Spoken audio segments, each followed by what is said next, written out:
Hello, Las Vegas. This is Rolando Larraz with Face the Tribune. Today, my guest is Mayor Carolyn Goodman. We have Jason Stoffel and we got Ken Small. Then is kind of an expert on education, and of course, my boss, Ed Yulin. And Mayor, this is fun. Thank you for being here. Thank you for being here. And I think congratulations are in order. You've been endorsed by Veterans in Politics, which is not too often that I mention them at this radio. But I think after this, I think I have to mention, because I hear that they have a pretty good system to do the endorsements, and I'm going to have They had a very thorough. I arrived late because I was down at Cashman Complex with Sheriff Lombardo yesterday for Take Back Your City to inform people how you can become more active in helping law enforcement. So I arrived late at the interview. Excuse me, but they had a very good group of people asking very good questions. Wow, that's good. Yeah, and that process is totally open. You went there? No, I'm just saying their process is I was late. I had to do something else. The Veterans in Politics? I got there at 2 o'clock. I think you were interviewed. I was supposed to be there at 12:30, but I didn't get there till about 12:35, 12:40. But oh no, and I drove. I mean, my goodness, thank goodness there were no officers. There was nobody highway patrol out on 15. Lombardo didn't escort you? No. She's helping out law enforcement. Let me tell you. But anyway, it was. As long as it's not with. Thank you. I was choking. Thank you. As long as it's not with highway patrol, they don't give anybody a break. Rolando, thank you for this. Your new digs are the most gorgeous. I can't believe it. And thank you for giving us this wonderful cool water. Oh, this is a real water. Real water. One of the things that's the name of the water. This is lovely. It has lower pH or higher pH, whatever. Yes. Alkaline pH. I was out on Saturday or Friday, all the days are a blur, out at Sun City, and one of the retirees said to me, what about this awful water that we have to drink here? And I said, we go out for dinner. One of our 4 children always asks for bottled water. The rest of us drink Lake Mead. And Oscar and I have been drinking Lake Mead water for 50 years. Really? We're still healthy. So I said to her, your water can't be bad. And this is good, though. Well, I have the idea, though, the taste of the water is getting better because since they connected those pipes, I think that they can draw it from a lower place and upstream. Maybe true. Upstream from the Vegas Wash. That was crazy, drawing it from downstream where the affluent of the city and the county enter. Well, and of course, everything now that we've developed all the way out to Summerlin, way, way, way west, and everything's downhill, and I live at the bottom of the downhill portion. They had the smaller pipes, now they're widening all the sewer pipes. All the way down. So you wonder about the water. No, we hope not. That's the whole big problem. That's what we worry about. Maybe that's what your son is working. I thought the lady might have thought that from Sun City. Let's get Jason start this thing. Sure. One of the comments I want to make real briefly is regarding the Veterans in Politics endorsement process. I was actually on that panel on Saturday, and I was very impressed with your answers, Carolyn. You did a great job. I think a lot of the people that were there were nervous, didn't have a plan, were just running because no one else was going to run. And the answers in your to the questions that were done were just spot on. And when the panel met, they did their thing, and then right away did the endorsement. So I don't know how many endorsements you have, but that's one of the prestigious ones. And also they have it where they're all taped as well, so anyone can go to YouTube and actually watch it if they did not go to that Rhythm Kitchen during the endorsement process, which I like that process, full transparency. And I like that too. This lady knows what she's doing. So as the moderator of this show, can I ask you how much Steve Sampson paid you for this program? Zero. I was there doing my civic duty, but I don't know if he's listening. But and I couldn't see you because when I walked in, I was dark already, Right. and then you have light shining on you, so it's sort of almost like You're in being the on spotlight. stage. Yes. You are, and you can't see faces, you hear voices, Right. but it was set up beautifully, I thought, regardless, and. But it was fun. The only thing that was bad was you ask a question of one particular person or the other, and I was just like gagging because I wanted to answer some of the questions that I didn't get a chance to answer. You mean you restrained yourself? Oh, did I? You always get your voice in. I do Look it. at all the things you said at the Convention Authority meeting last Tuesday. Well, and I didn't know that was the point that we were in dialogue and allowed to really discuss it, because the way the agenda was set up, this was regarding the purchase by the Las Vegas Convention and Visitors Authority of the Riviera Hotel. And it was of great concern to me. They were laying off, in the process, the people that owned the Riviera will be laying off 1,000 employees. And they aren't the high-income employees, and these are this is the boots-on-the-ground people. And so it was a great concern to me. But your strong point was, why didn't we buy the country club? Right. And it's been did you for feel sale. You got a good answer to that? Well, I always, much like what I do at City Hall, you're pretty much just the bully pulpit and what you get involved in and sit on committees.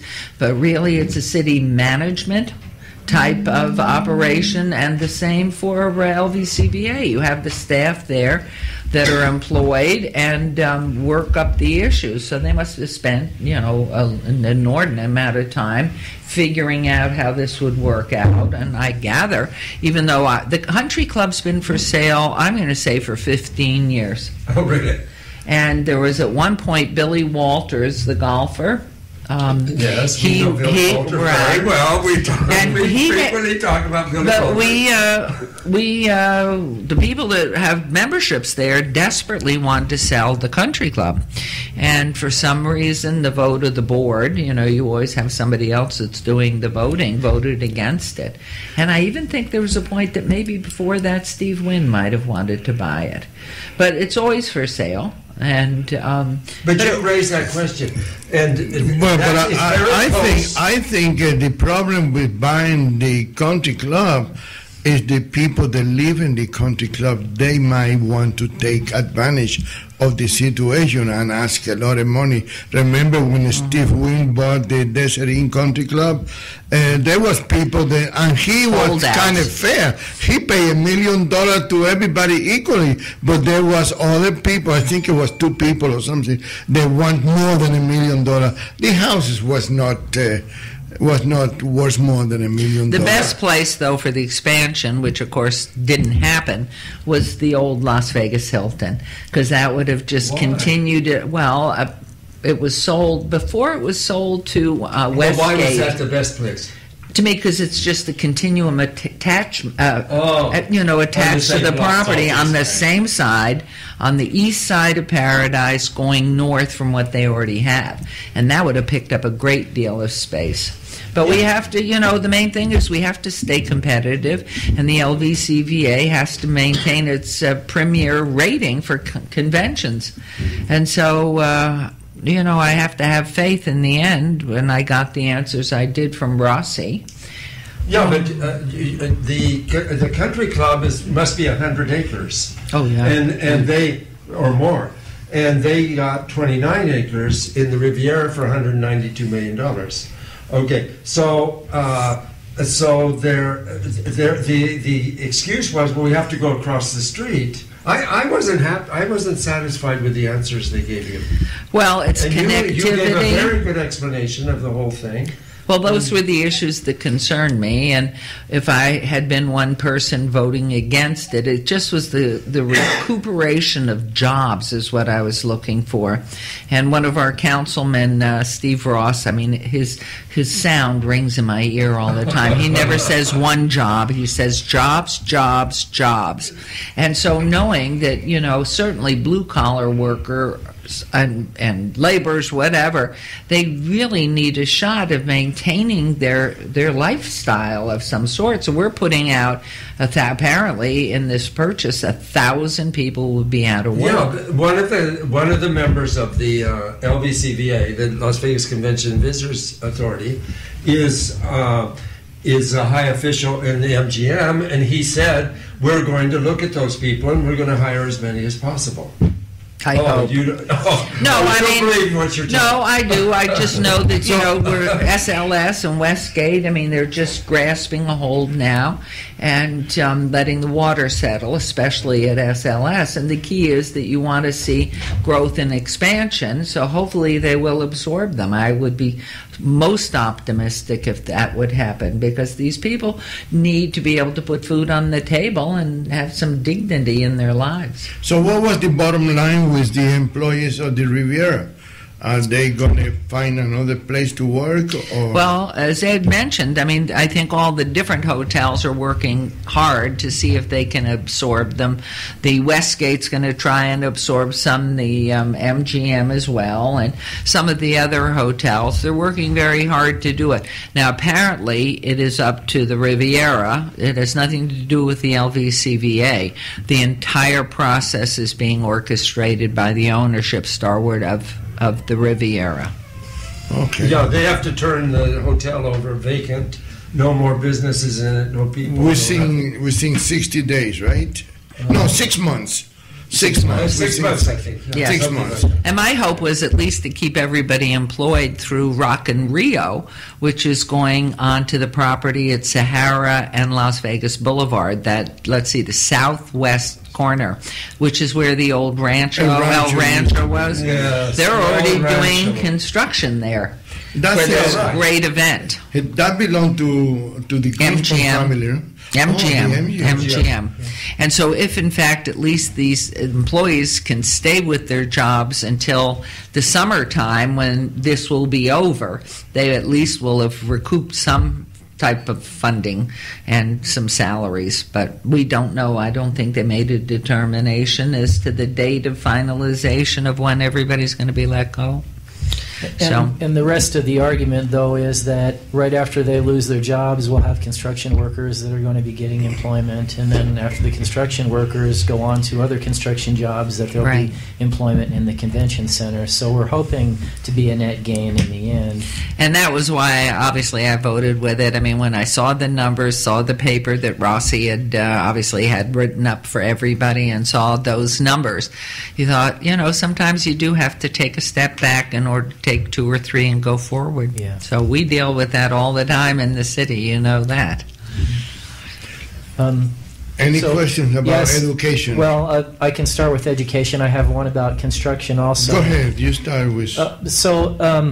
One of the concerns that I have, I'm also an architect in addition to being an education writer for the Tribune, Right. is kind of a twofold question. One is that there's a certain number of things that you as mayor would appropriately delegate to whoever. You have lawyers to make legal advice and so on. The building inspectors and the building inspection departments throughout the valley have an ongoing process of changing the building code every so many years. Yes. And this seems to have taken on a life of its own and doesn't really have a government body that decides it. The building inspectors in all the jurisdictions get together and they make a recommendation, and then they take it to each of the jurisdictions, and then you do in fact vote with the city council on whether to adopt the new building codes. One of the things I've seen is that this doesn't really appear to be doing much for public safety, but it does quite a bit for bureaucracy. Has anybody brought up the idea of slowing down the number of updates that we do, maybe doing it once every 10 years or less frequently than we're doing it right now? The recommendations that are coming out are building and safety out of the DDS there on Rancho and the 95. We tend to really follow their recommendations because they're the experts. I think if you make it too long and too far apart, as you say, it can create a political basketball game, for lack of something else to align it with. But the process of determining what regulations they're going to have, it should all be a process. But it should all be always first and foremost about safety, without question. It's not about safety, as he says. It's about bureaucracy. It's about contractors. It's about hiring a lot of people. For example, and we have tried to streamline it. You know that. I mean, certainly we've streamlined a lot through how we operate, and there's one place to go for your permitting and everything else. But go ahead, Ed. Sorry. But the organization that creates these regulations that are then they call themselves international something. Right. That establishes the regulations. When they were dealing with the fire issue, correct, fire sprinklers in houses. Yes. They wanted to have everyone put fire sprinklers in new houses. Unbelievable cost to the homeowner. Yeah. Well, the way they did that is that they paid all these fire people to come into the meeting. They flew into the meeting. They had the vote. And, of course, they voted, yes, we want to do this, because a lot of firemen, previous firefighters, are involved in the sprinkler systems. They have businesses and so on. And so they flew into the meeting, they voted yes, and they flew out. Well, I think our fire, okay, well, if you're bringing in from a side, but, when you look at our community and you go west or you go southwest or you go to Henderson, so many of the buildings are relatively new. What we have in the core here are these older buildings, and whether they're retrofitted or not, or it's one part of the building's only used for storage and the other for people either working. I mean, there are details that have been brought to my attention as to why they can be treated differently. If, in fact, you look at a universal rule, I think there's something that we have to look at as it applies to the core of our city in the older places. But to me, as I said at the beginning, to me it's all about safety. And it's not only safety of the people that live there and work there, but it is also safety of our fire and rescue as they come in to deal with a fire in a place that's not sprinkled properly. Yeah. Well, the issue of whether everything is going to be sprinkled or not was decided a little while ago, and so it is what it is in the code. Thinking about the question of safety, the issue in with regard to streamlining is this: is today's building code safe? If it's yes, then why do we need next year's building code and the following year's building code? I understand what you're saying. We'll keep changing it. Right. It's moving the goalpost that I think drives everybody crazy. And I had most people sign a 5-year lease on a small business we're talking about here. Right. If they're changing the building code as frequently as they are now, then the odds are when you realize that your business has been a success and you want to remodel it, you will then incur additional cost because the code has changed. So, for instance, on the new part, yes. On the latest adaptation. So, for instance, I had a client who fairly recently we did a small office space for him, and when he went in to remodel, we realized that the light fixtures that he used originally had to be replaced after only 5 years. And so that actually caused him to move from this location that he was at to another location because the landlord didn't want to pay for it. He found another space that was pretty close to what he wanted, so he moved out. And what's happening is this is sort of universal throughout the valley. And the good news for the city is that if it's happening everywhere, then you're either as good as everybody else or you're making the same mistakes that everybody else is making.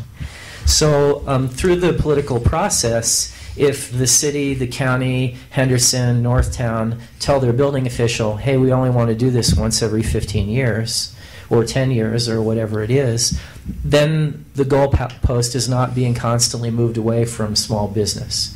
Because if you're going to demo a casino and build a convention center, you're already starting with a clean sheet of paper. You're not in that situation. So I guess the question is, have you thought about the idea of maybe slowing this down, given that what we have now is a relatively safe code?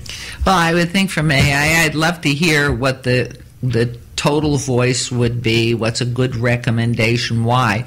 But still, what do? You know, we have that VIP and Quick Start funding. For those who go in and buy an older building, they can get a grant up to $50,000 in the redevelopment area to bring everything to code. Right. So then they're left in a position, all they have to do is the rest of the remodeling. And that was the purpose of that, because downtown, here on 6th, 7th, 8th, all in this downtown area, it's the oldest part of town. So I don't know, once they're built, once you go ahead and do the improvements, perhaps from that start on, I do see different pockets of our community being very different as far as how they're addressed. Codes, I agree with you. I mean, we should have a standard code, but then how do you look at something in our downtown older neighborhood and then look at a place out there in Henderson that's brand new and decided to go ahead and remodel or do something there? Certainly the Henderson home already started off at a later date with a better addressing of the code. So I think it would have to take, it has to be flexible. I can't see maybe after a certain year, if you have been up to code by whatever year, and I'm not an architect or a builder, I don't know what that would be, but it would seem to me if your building were brought up to code, let's say just arbitrarily pick 2010, you should be able to then have that hold for 10 or whatever number of years it would be suggested. Well, that'd be a great idea, Mayor. I hope you're able to do something with that. 'Cause I get a lot of frustration from small business over these kind of issues, and I think if you could be allowed to apply under the original code up to 10 years later, that would help facilitate people doing things properly. But I would ask you, too, to go backwards and pick a time. All of us are buzzing. We don't know who's buzzing.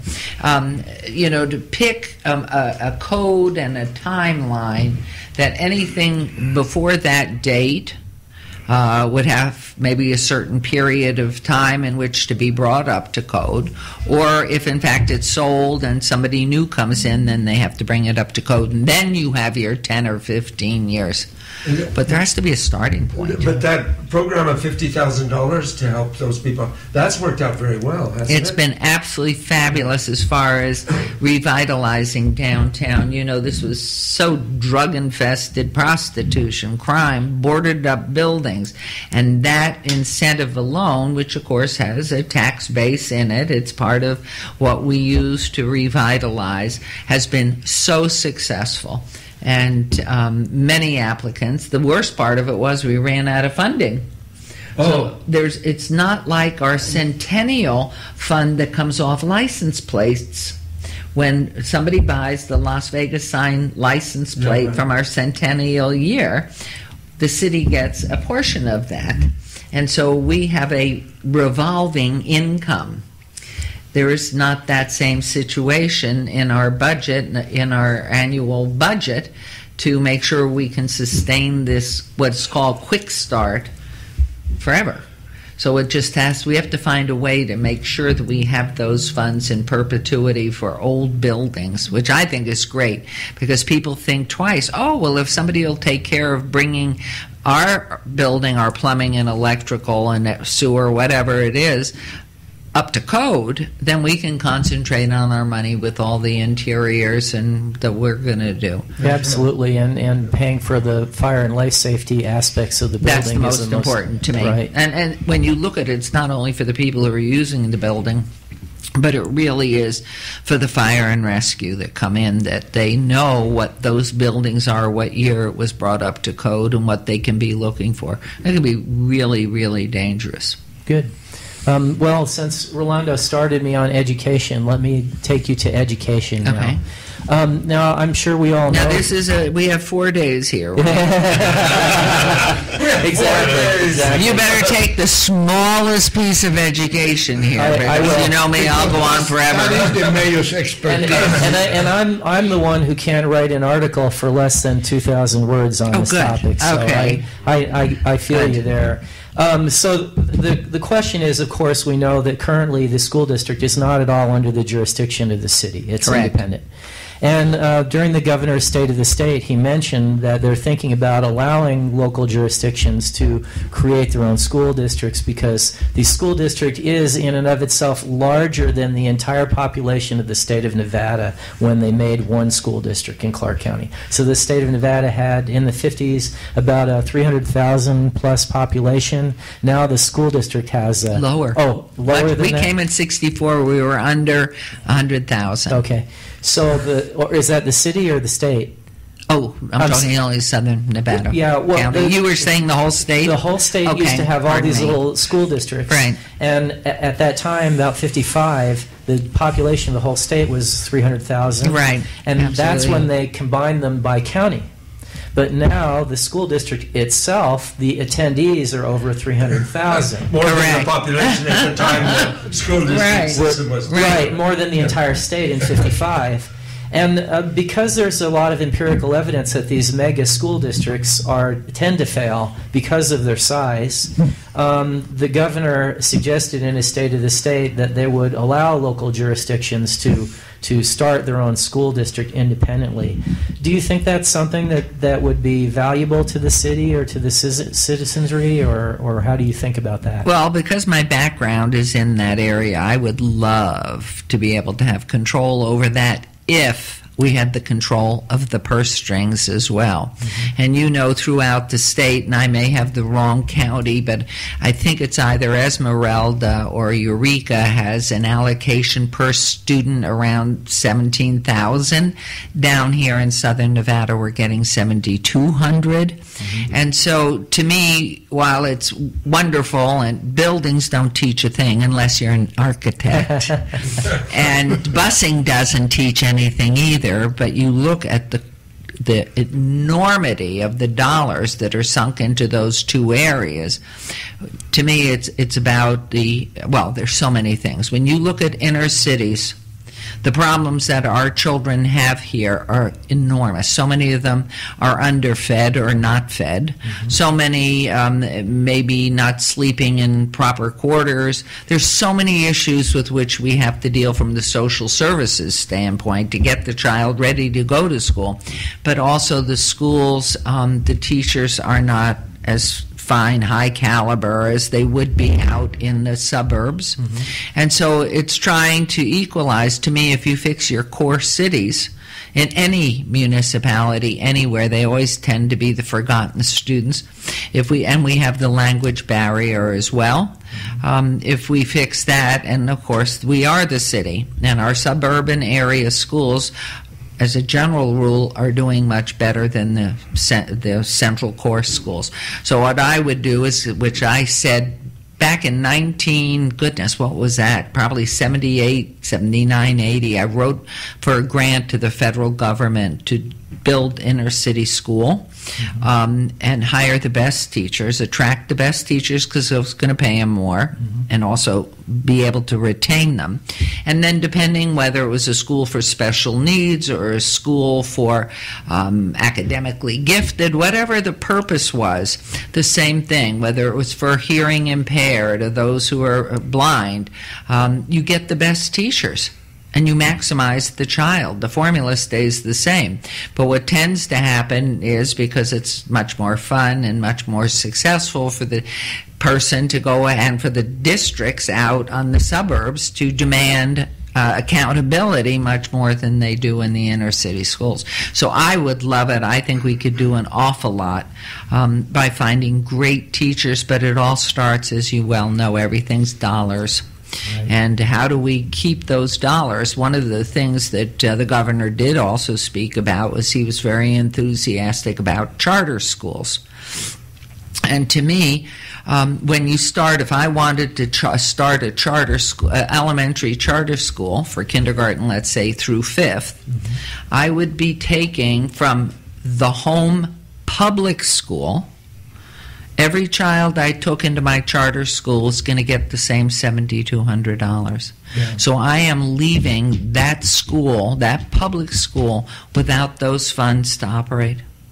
But they don't need child. the funds because you have the kids. No, but what I'm saying is they built the classrooms, they've hired their faculty on a certain formulaic basis, and every time you take the child out, now the biggest problem is with so many of the charter schools, they're not proven.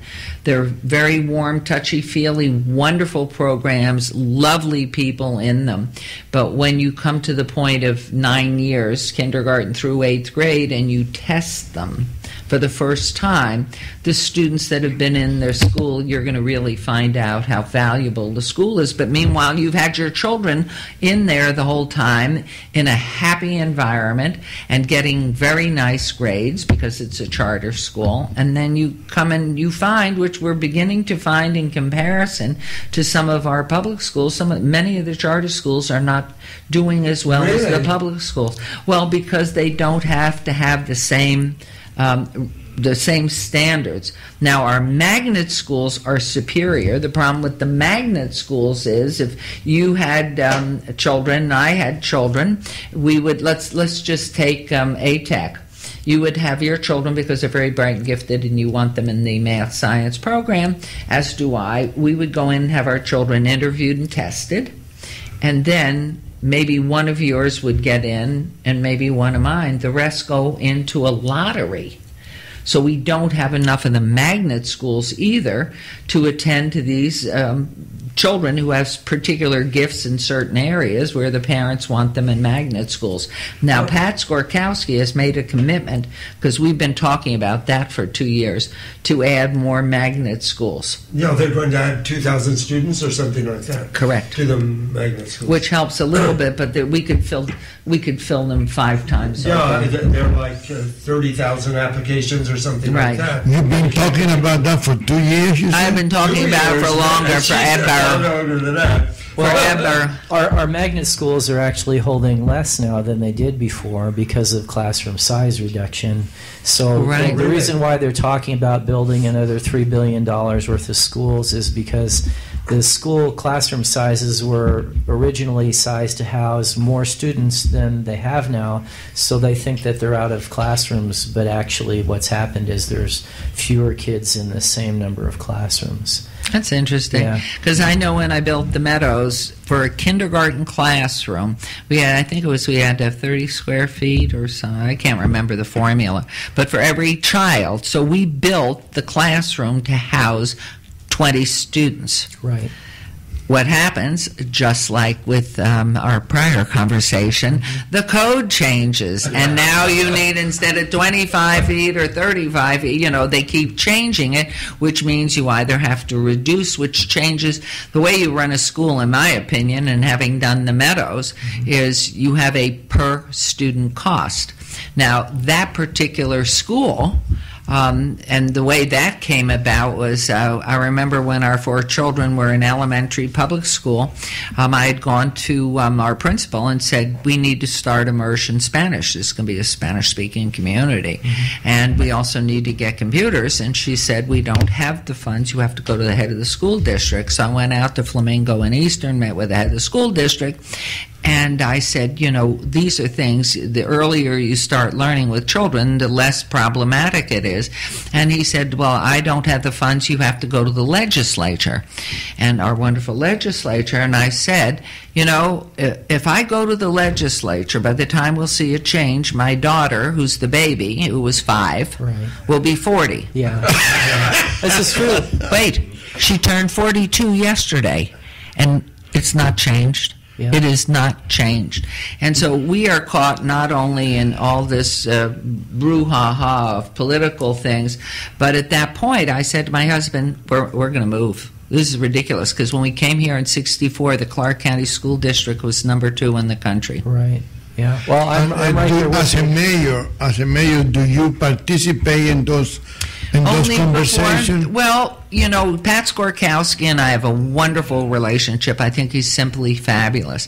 But we, the city, and we're doing it, we can work with our nonprofits and our private partners to attend to the before-school activities, to make sure that children through 3 Square are getting healthy meals, that we have a Safe Keep program.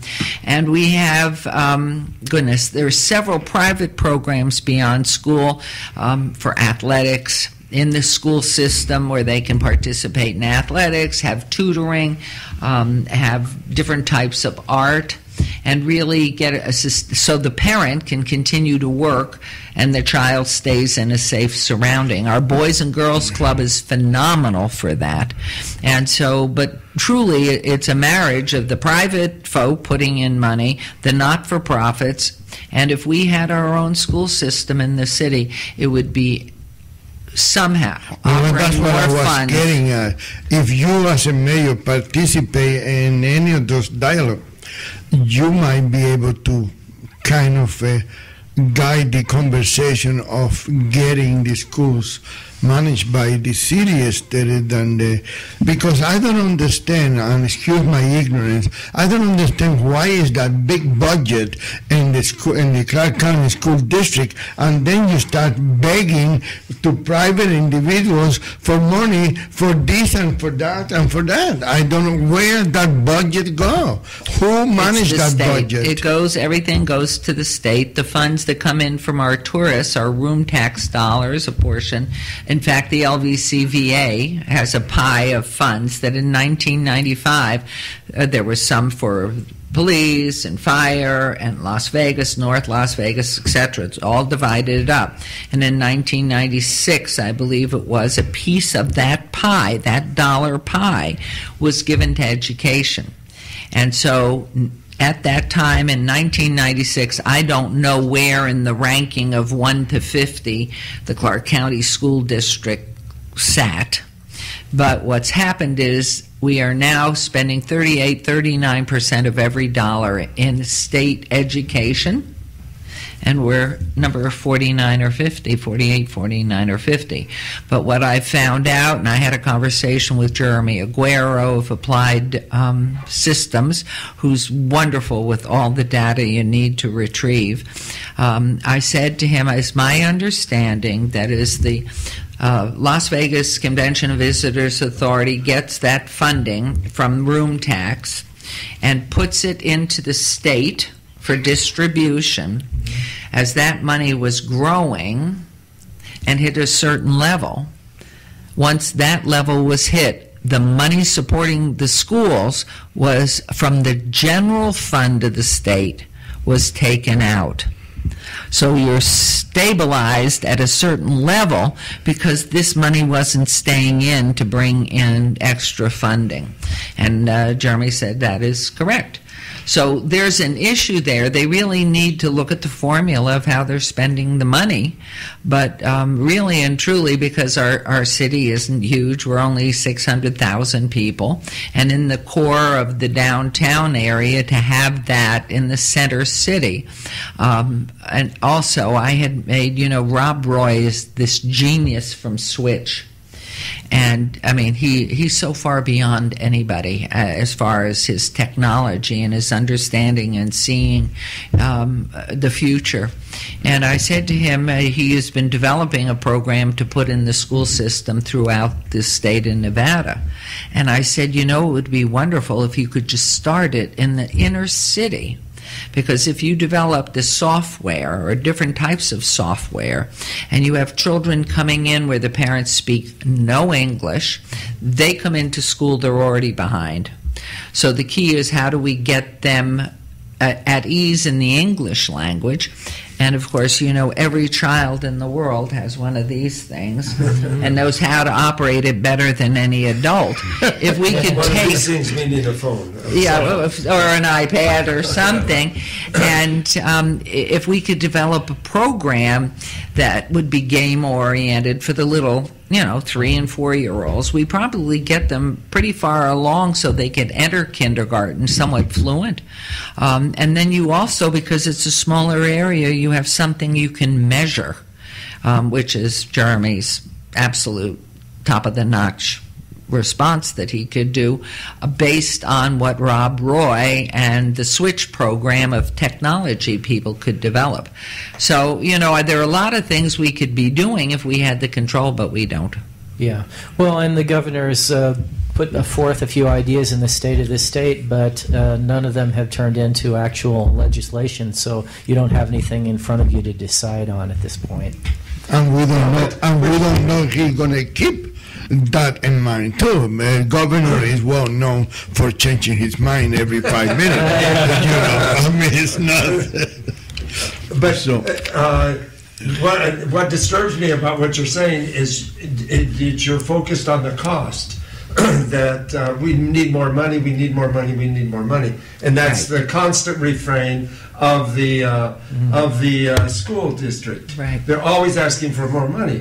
But as you pointed out at another LVCVA meeting, it isn't just money; it's also other ideas and things coming into the. And where is the picture. money directed? Yeah, and you mentioned busing, for example. Yes. Why do we have this huge busing department when we have a transportation system in the city? Why can't the kids just be given a pass on the buses? That's what they do in New York City, or used to do. I don't know if they still do. And then the kids have to take responsibility to get to school, and they interact with other people. They're not all isolated. We have this bubble mentality that people have to be afraid of everyone, and those are bad ideas we're projecting to the kids. If the inner city schools were top quality in every division, elementary, middle, and upper, all of them with the best teachers, and learning was exciting and relevant, but you're learning something, people would move into the inner city to experience that. And the idea, and I don't know where you came from unless you were born here originally, but families move to where schools are good.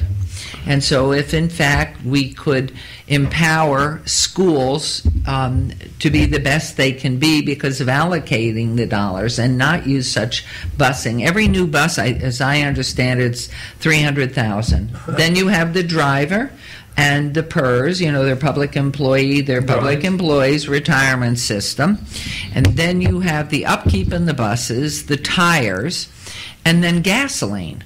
And so we're driving. The original busing began to integrate our schools. Right. And right now, besides for using busing for activities, to me, that budget, I'd love to see how enormous when you look at all that. Right. So if in fact you had a great neighborhood school down here, and let's assume you had little children, you would either move down here or ask for a zone variance to get your child here. But the concept when we were growing up was the neighborhood school. So your child could walk or bike or be walked to that school. So, it's so much of it. But Mayor, that was 50 years ago. And that was... Weren't our parents smart? Why? Because right now, unfortunately, the crime is too high. If I have a kid, I will not let my kid walk to school for no reason at all.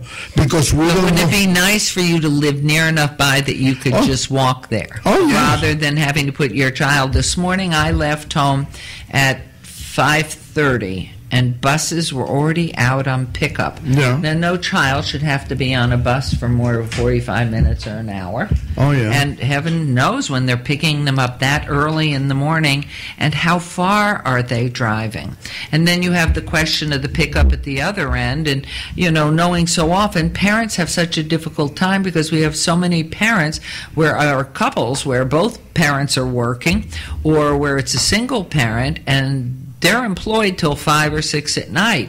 Now, who's picking up the child at 3? Well, and the other thing is, young people get up at 5 and 6 in the morning, the little ones, and they're right there in your face. You're fast asleep, I'm hungry, whatever. And the teenager, who they have now starting school at 7 to 7:30, would like to sleep till 11. So the hours that children go to school are critical, but each piece needs to be looked at. We're just so enormous, and I would love to see the legislature say, here's your money, here's what you can do, these are the schools, and let us get control. We have a wonderful program called Downtown Achieves here, which really works in safety and in helping children with outside of school activities, learning, tutoring, and all of that, because the will is there.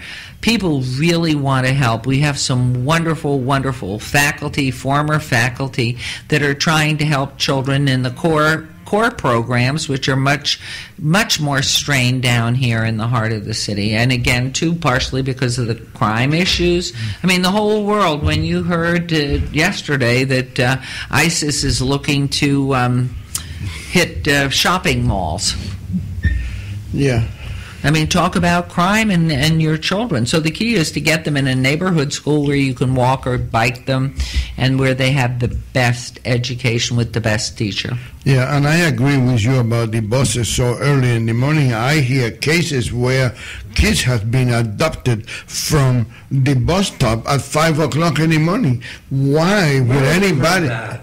It was in the papers. I don't remember. I don't have kids. I don't pay that much attention to that particular. But it bothers me when I hear that a 12-year or 13 or 14 years old kid is taken from the bus stop waiting for the bus stop.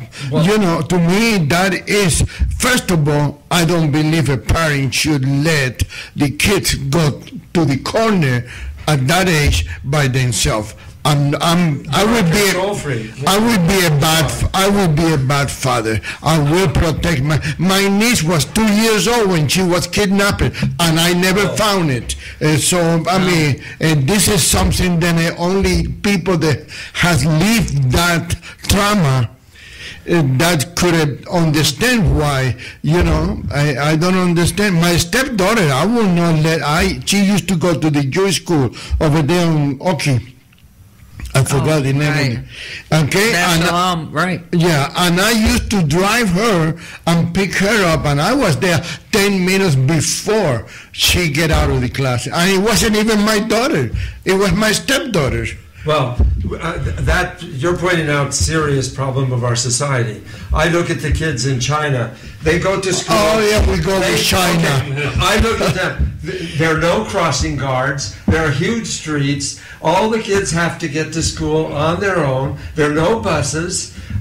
They even if you're in Shenzhen, which is next to Hong Kong, you even see kids 8 years old crossing the border to go over to school in Hong Kong during the day. Okay, now these are all people just handling their affairs, and they take care of everything. And I promise you, in June when we open the China Tribune, you'll be in charge. Stay there. He's going to do that for you. He's volunteered. Yes. But I think all this comes back to a good point, and that is that the decisions that are being made by one school board to work all the way from Laughlin to Mesquite are the one-size-fits-all decisions that end up driving the game here in the city of Las Vegas. And when a lot of people don't understand that when those schools start and finish is driven by the school bus system and how many buses they have and how many drivers they have to hire. So that the fact that the high schoolers are getting up and walking to the school bus in the dark is all driven by the fact that there are school buses. And if there were fewer school buses and more kids walking, then you would not have that problem. The rest of the issue is, though, details like, is it safer to have your kids standing on the school bus corner waiting for the school bus versus having them walk to school? And that all comes down to the details. Will the parent walk to school with them? Will the parent stand on the bus with them? But on the school district side, the school district actually moved the school buses stops from internal neighborhoods. And I live in unincorporated Clark County, but 6 years ago they moved the school buses in our neighborhood from internal to the school district.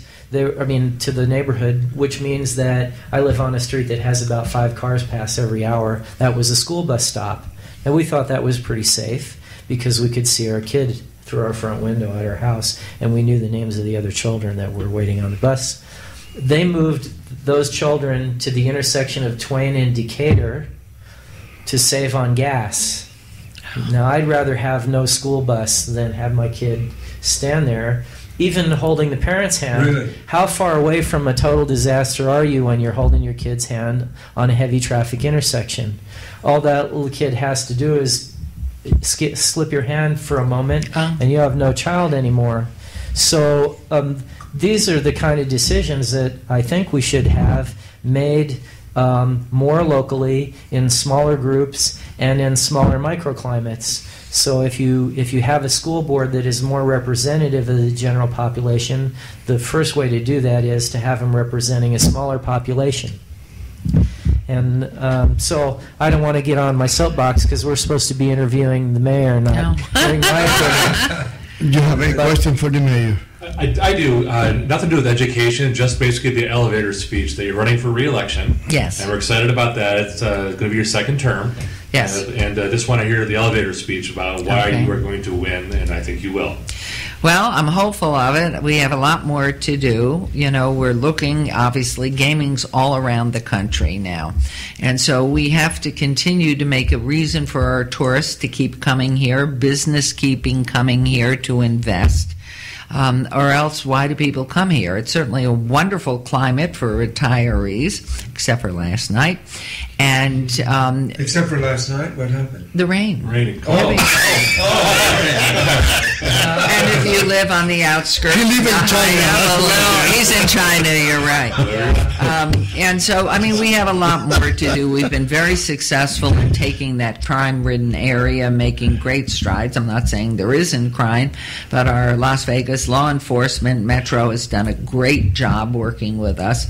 But we really have an awful lot more to try to do to keep tourists coming. We had the best year we ever had last year, 41 million people.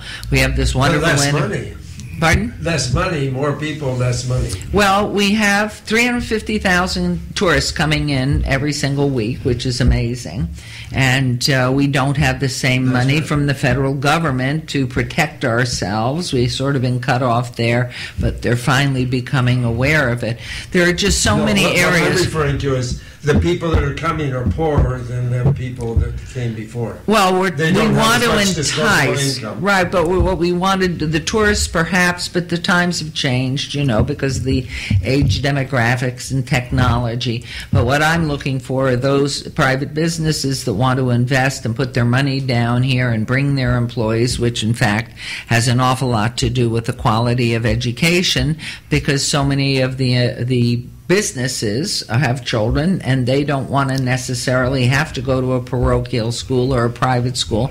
They want to avail themselves of a great school district like New Trier Township has in Chicago or some of the other areas. But what I see happening is the need to keep having, first of all, to bring people to the downtown. And so we have the wonderful, wonderful Smith Center. We have the Cleveland Clinic, Lou Ruvo Institute for Brain Health. These are all pieces, and our premium outlets, the World Market Center, all the shows, Discovery. There are just so many reasons to come downtown, and we have to keep fanning that to bring more and more people, which means we need investment, we need new buildings, we need to fix up Cashman, we need to think about our cultural corridor. And most importantly, we really need to drive home the need for quality medical care and to build out. Hopefully we'll get a shot at the UNLV Medical School coming in and locating in the heart of downtown.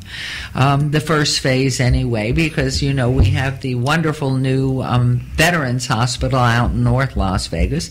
I definitely see a satellite going out there and maybe to Henderson at the right time. But the ease for transportation to get downtown for students and faculty right in the heart of where the medical district, Las Vegas Medical District, is next to UMC. Those are the things that I'm really, really concerned about and driving for. And plus continuing to work with, we finally pulled probably the top 15 of our highest end not-for-profits together. And the CEOs of each of them come to these meetings once a month.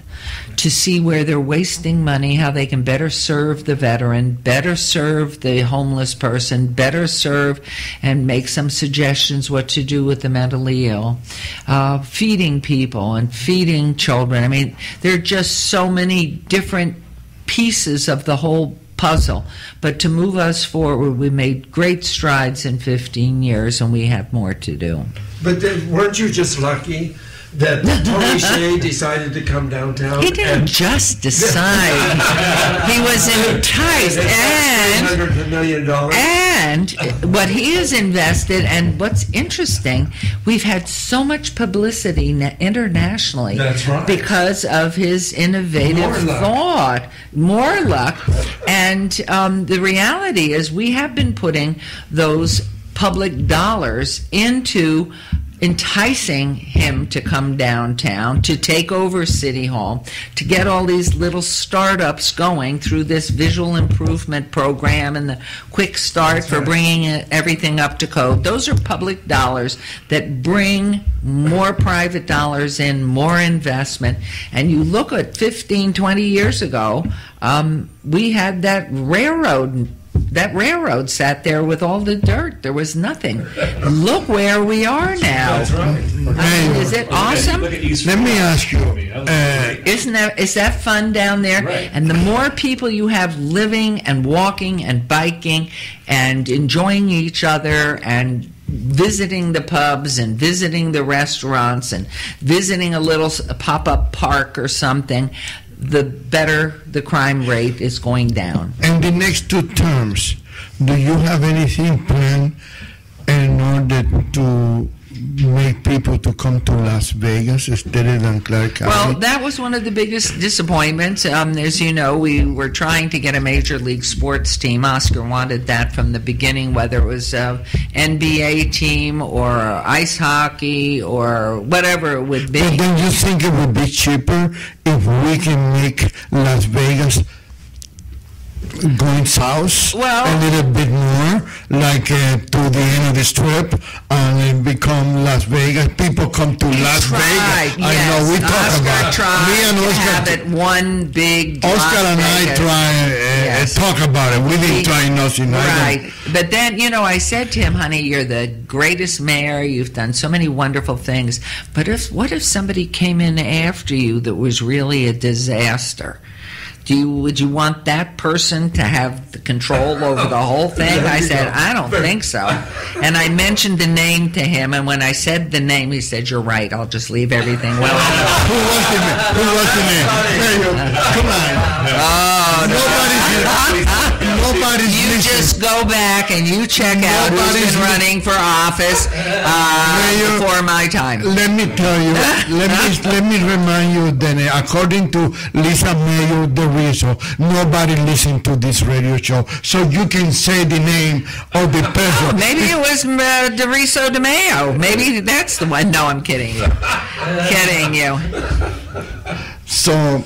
No, it's we're so lucky to be alive at this time. It's such an exciting place to live. We have the best of it all if we just know how to take advantage of it and attract. We have to fix our schooling system, but to attract people to make their deposits in our community and put an investment down and build a building and get it designed properly and just want to come and live here. No personal income tax. And do you know this professional sports stadium we were talking about, that was $450 million of absolute brick and mortar investment, so that we were going to go ahead and put some support behind it, not from anybody's sales tax, not from anybody's property tax, but from revenue bonds and different ideas and room tax that we had available to do this. And so all of our building trades now, after drooling because they were going to finally have some massive building to get started, which would have had more businesses coming in and finishing up the Symphony Park with apartment buildings and mixed use and offices. Okay, that's gone. But let me Died. It's gone. Finished. Let me ask you something. I'm not a businessman. I am a I thought you were so wealthy. And, Why am I here? I'm a poor Cuban refugee. That's Okay. where I am. I don't believe it, But but it's all let right. me ask you something. Why can we find somebody then put the money for the stadium the same way that they did with the MGM? Why did the people have to put the money? They didn't put up any. No, See, but that's they the was going to. mistake. Oh, the private sector was putting up the money of $450 million. What was the objection was the rumor was being spread that it was taking sales tax and property tax and taxes from the residents, which was absolutely 1,000% untrue. And that was the rumor that was spread so that everybody started to sign these documents. Don't take my taxes. Don't take my taxes. Who Don't started, take my... who started that? It doesn't even matter. The reality is that it was untrue, that we were funding a portion. It was going to be revenue bonds that were going to support it, which means that you have revenue from new business coming in. It's not here now. There's nothing here on that empty site.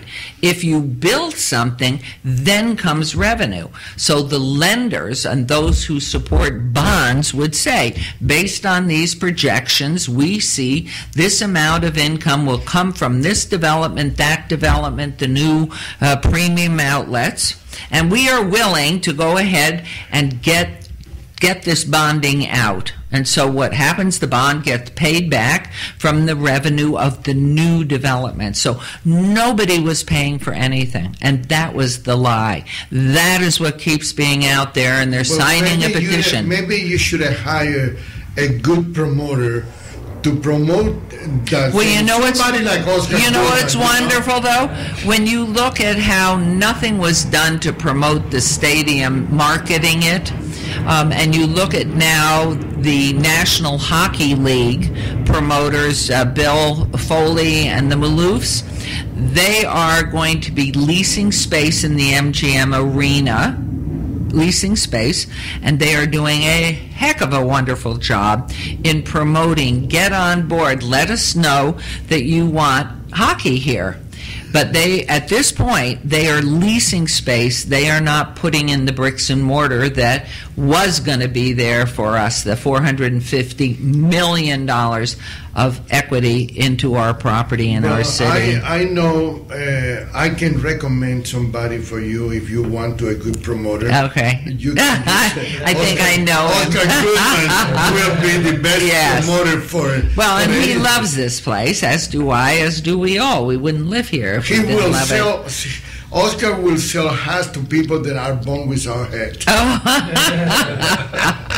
And I gotta say, then I am very proud to be friends with Oscar Goodman, and I have a lot of respect for the mayor.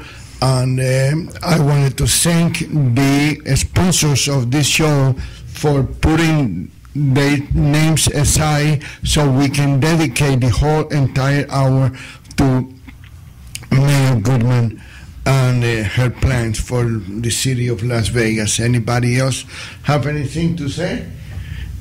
Thank you, Mayor. Yeah, thank you. That says it all, and keep up the good work. Thank you. Well, I'm just...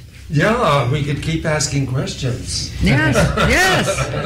No, the one thing I would say is that when you ran for mayor, I think some people expected that there would be a less of a level of excitement than when your husband did. But you've done a great job. You've surprised a lot of people, I think, in your enthusiasm and I your love it here. excitement Yeah. and loving the job. You I obviously do. love I the love the job. I love the place. And we've pulled so many people together that are very positive in their outlook. And that's what I like. I like people that can look for the silver lining. And you have a problem, don't just dwell on it. How can we fix it? Just don't complain. And the sky is not falling. And if it is, then what can you do to hold the sky up for us? and your willingness to talk about these things. Yes. And bring them to people's attention. Well, and I'm out in all the wards. We have coffee with the mayor all the time. I speak to small groups, large groups, realtors, attorneys, business people, veterinarians. I mean, I speak to everybody all the time, and all I do is get information from them to see where the ideas are coming, just like today, and always pass them on to the appropriate people. And I think it's wonderful because everybody does have a vested interest here, and there's so much more we can be doing. And so when is your next coffee? I have in my office a lady by the name of Cheryl Russo, and she was first for 3 years. I think she was Jan Jones's scheduler. Then she had 12 years with Oscar, and now I'm into my 4th year. And she gives me a file just like this orange one. They change color every week, and I look down and I look a day ahead, and I see I have 2 speeches in one day. And then I'll look and I'll say, oh my goodness. In fact, I just 2 weeks ago had coffee with the mayor out in Ward 2, and it was packed. It was just packed. People coming in, some with problem. In fact, one of them was a young man, a handsome young man, African-American fellow who's deaf. And he said his problem was that at the DMV he could pass everything, all the tests, everything, but he couldn't pass the written test because of, I don't know how it's even given. And he said in California and Arizona, there's another way to take it that they have. So I put the wheels in motion to see what we can do, find out from DMV, where do we go to adopt this type of problem for those who are hearing impaired. So, it's a wonderful source of information, and of course we have emails and tweeting and Facebook and all of that, and we respond to everybody that calls. We love to have them come in, especially if they have a positive way to look at things and want to help, not just complain and complain and complain. Let me. You're telling me that you actually tweet sometimes? I do. Where's my chip? It's in my car. I don't even know how to do that.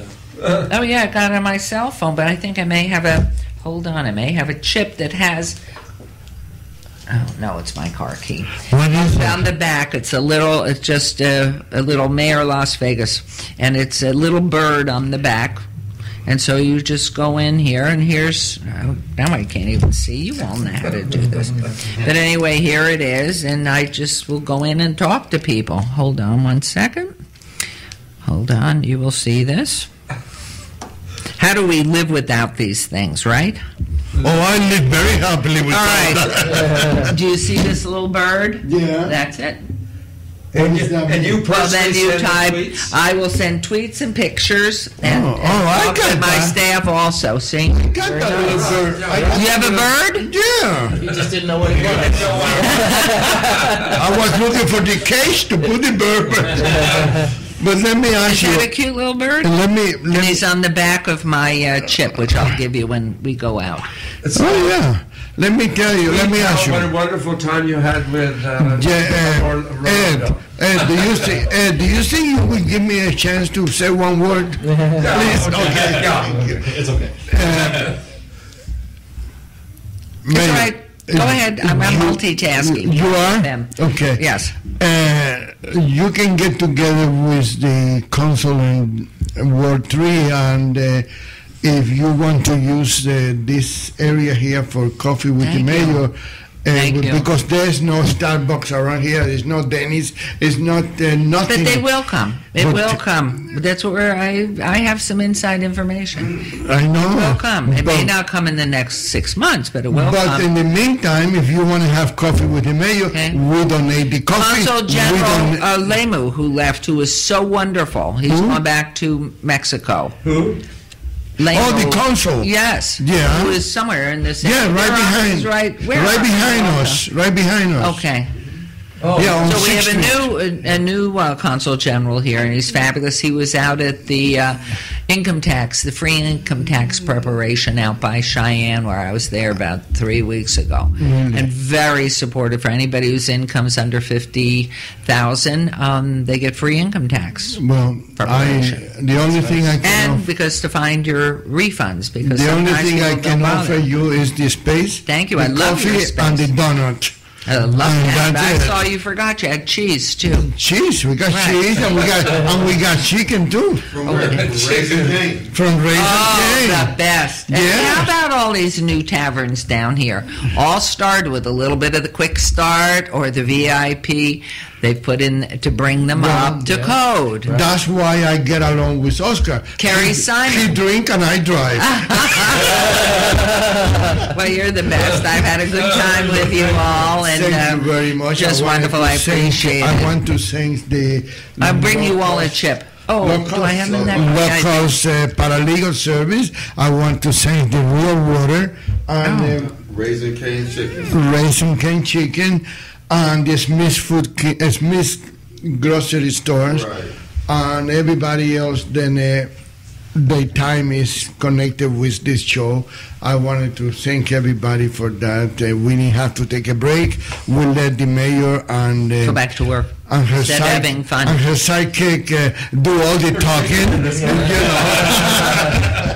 been a lot of fun. I will bring you Have a all nice day. good luck chips back. I will go to the car and get them.